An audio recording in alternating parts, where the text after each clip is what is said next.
of time, scaling affordable housing and sustaining urban development. Purpose of my presentation, when we talk about the social houses, we mobilize investment, partnership and citizen participation to scale affordable housing and innovative urban development. When we started the meeting, I heard somebody talking about maybe they have visited places like Mukuru and some other areas. But when we talk about Bumayangu, we are just trying to give these people from the slum a house whereby someone can get his own house, not talking about maybe 10 people going to one toilet. So we are just trying to do it individually so that we can better their lives. Because even if you're talking maybe about taking care of their lives, but we cannot leave them at those slums areas. So at Bumayangu, we are trying to deal with these issues individually. So when I talk about social houses, we talk about a citizen-centered digital platform supporting affordable home owners and inclusive urban growth. And the beneficiary of these houses are the people from the slums. And also, we give chances to those Kenyans that are not able maybe to get their houses. Can we go to the next page, please? Again, come again.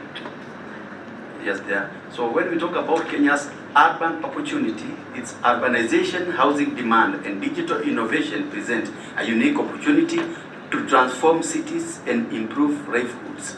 So I like to address about this, because these people maybe when we talk about maybe the slums that we are having, we talk about Madare, we talk about Mukuru Kotenga, but in the whole country we have many slums and we have people who need these houses. But remember, there are people who are less privileged. So at Bumayangu, when we start talking about building Bumayangu, we think about those people, and that's why we have three typologies or three categories in affordable houses. And the first category we have social, for those who are 20,000 and below.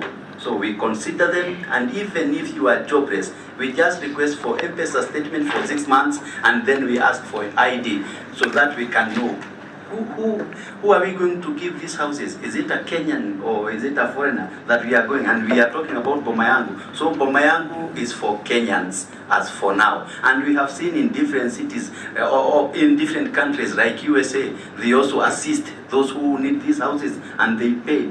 But for us, we do something that we call taking care of lives of those people who have been maybe less privileged.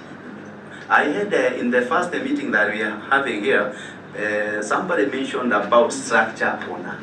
There is nothing like structure owner when we come to slums, because it is a public utility. So what do? We try to take them from those slums and teach them on how they can own their own house, and then after that we build other affordable houses there so that we can make sure their lives are changed. But when we give them the card, there is a card that the government of Kenya gives those who come from the slums, and we tell them, once you come to our offices in affordable houses with this card, we will offer you a special package. But it doesn't mean that the affordable houses in particular, in general, is just for slum dwellers. It is open for all Kenyans. So even if somebody is in diaspora and he is a Kenyan, maybe he came from those slums before getting out of the country. So we don't just say that it's just for slums only, but we have a special package for those people who live in slums. We assist them, and they just use 200 shillings registration, and then we give them a house. And then after giving them a house, we make sure they are taught on how to live in those houses. But remember, these houses are built by the government, and we are happy when we see any initiative that is going to assist us, so that we can also be part and person of every NGO, because the government itself cannot do everything. So we need NGOs, and also we need stakeholders, and also we remember that these are citizen-centered digital platforms supporting affordable home ownership and inclusive urban growth.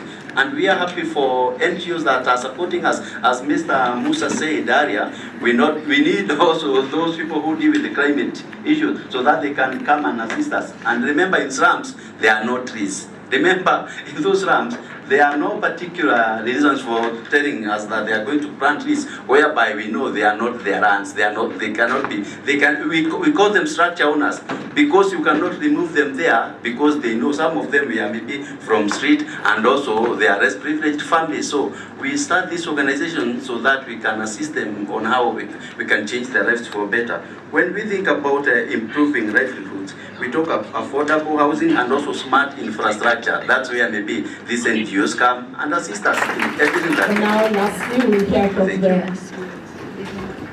Thank you very much.